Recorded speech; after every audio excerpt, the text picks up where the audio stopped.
Hi everyone, Nicole Moore, Low Carb Keto Health Dietitian here. I had a really interesting question, I guess, from a client who had been in hospital for a particular surgery and was just really struggling, obviously, with the menu choices because there was nothing there. And I think we all kind of know about hospital menus, and they're not necessarily very supportive of the low carb journey. And recently, Dr. Paul Mason, who I work with Defeat Diabetes as well, recently did a post about hospital menus and an article that used continued glucose monitors, and I'm just going to read it out here, which was the therapeutic advances in neurological disorders. They did or published a paper looking at the glycemic variability of stroke patients and using continuous glucose monitors, and found that hospital food just continually spiked blood glucose. So I thought that was really interesting, obviously, because it's sort of obvious, my low carb clients will go into hospital and they tend to get a little bit unraveled in their journey because, everything's a bowl of cereal, and then they get a sandwich, and, then they've got choices of, potatoes and, crumbed foods, and, their snacks on the trolley that come round is, some fruit and then biscuits with tea, and, not really things very conducive to low carb. So this client was therefore also needing to go into hospital again for some knee surgery. So the question was, what am I going to do? And I think it's really important when we're on our low carb journey that we really sort of navigate all scenarios and don't compromise our low carb wellness journey with forced poor choices. So what's my advice? If you're going into hospital and you don't want to have, as Paul Mason showed in the article, with the hospital meals spiking glucose all the time, which we know high sugar levels create inflammation, they reduce our recovery time, they damage our cholesterol, and they cause elevated insulin, which can also cause endothelial damage in our arteries. They glycate and oxidize our cells. They damage insulin, make it more tired, and that creates higher glucose. And that creates obesity and pre and type 2 diabetes. So I think we're aware that, we don't want to go into hospital and be constantly spiking our glucose. So what's my suggestion is you're going to have to take stuff with you. Now, we know in hospital that often there is a little fridge that you can have access to. So maybe there's some little things that you might be able to take with you that are a bit more perishable. Maybe I might suggest that you do take a loaf of your own low carb bread. There's lots of 85% low carb breads, or you could make your own. Or maybe you're going to take something slightly flatter, like some 70% low carb wraps. And again, remember, when you are looking at a label, I tend to recommend looking at total carbohydrate per serving. And if it's under 4 grams of carbohydrate, then it is classed as low carb. So maybe you take a loaf of that bread, or you take some of your low carb wraps, which really the low carb wraps don't need to be refrigerated. Maybe you're going to take some low carb keto crackers. Alina's do a great seed cracker, which has only about 0.7 carbs, so it's just seeds stuck together with psyllium. And you've got the wraps, and you've got the crackers, and you've got the bread. So maybe if you're even ordering, you can find some eggs on the menu. You could opt to eat them on their own, or you could opt to swap some low carb bread with them.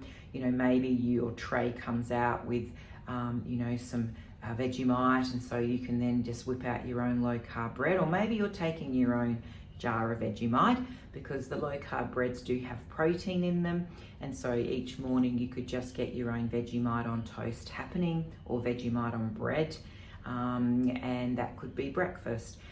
I'd be taking tins of fish, because you can just flip the lid off. They don't need refrigeration. I might take a jar of natural no added sugar peanut butter. Now I can have crackers with tuna. I can have crackers with peanut butter. I can have crackers or high protein bread with Vegemite, and at least I'm getting my high protein bread in, or I've got my tuna, or I've got my peanut butter to get some protein in. Because clearly we might not be able to take loads of deli meats and cheeses with us, but certainly that will give you a better opportunity to feed on some protein and some healthy fats in the nut butters and in the tuna, and getting the protein as well. I also would definitely take beef jerky. If you get a really good quality beef jerky, and we use one called Barbell, and there are many out there. You've just got to check your ingredients, make sure there's no nasty numbers and vegetable oils in there. Barbell's ingredients is literally 100% grass-fed steak and some salt, and my favorite, which is the salt and vinegar. That is literally a Scotch fillet in a bag. It is air-dried meat, so I find that's one of my absolute go-tos. Not even if it's a hospital, you know, if you're out and about, there's no excuse to go. There's nothing around. I had to have a hot dog. Take steak in a bag and put it in your bag. So now at your hospital bedside, you've got your beef jerky packets, you've got your tins of tuna, and you've got your jar of nut butter, you've got some wraps or some keto crackers, which don't need refrigeration. And it's not about being fancy, and you can't go and take all your salads, but at least you can have a bag of beef jerky for breakfast. There's nothing wrong with a steak. And then, you know, have your crackers with your nut butter or your tuna. And then I guess with dinner, it's navigating the meat. Find the meat. I always say if you can catch it, you can eat it.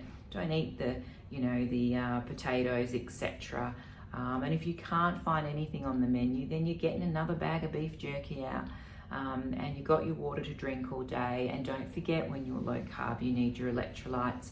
Obviously, if you're advised not to take magnesium or anything, you know, when you're in hospital, then don't. But generally, magnesium, water, and a little bit of salt just keeps us hydrated, stops us cramping. So there's sort of the little things. I might take a block of 85-90% dark chocolate. So when the biscuit barrels come around with the cups of tea, I'm going to have those, and maybe I've got some nice Brazil or macadamia nuts, which are nice and low in carbohydrate as well. And there you have it. You know, you've got a non-perishable a platter there of really good low carb options to take with you. We don't want to go into hospital, particularly if we're not well, and feed on food that's going to constantly spike our blood glucose, because that doesn't make us well. There are definite studies showing you recover better post-surgery if you're having a better blood glucose control. We know that you're more well with better blood glucose control.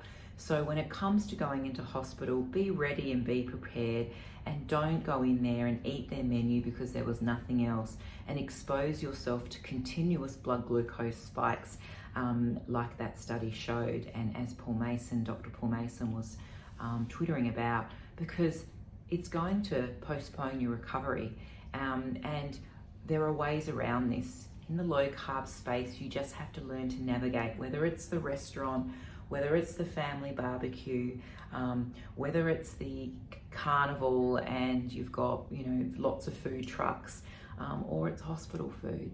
So please, hopefully you can be ready and prepared if you do unfortunately have to go into hospital, or if you've got family members that have health issues, are struggling with weight, have pre or type 2 diabetes or metabolic syndrome, and they're going to hospital for some reason. Take stuff with them, or take stuff in for them, so that they've got their little snack packs and meal swaps to not have continued blood glucose spikes, because they're not going to recover as well.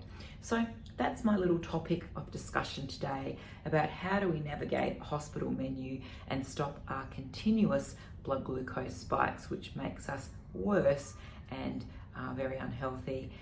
They're my tips, so please share them with anyone you know that is not well metabolically, has pre or type 2 diabetes, and are going into hospital. Hopefully they'll give you some great tips. So share.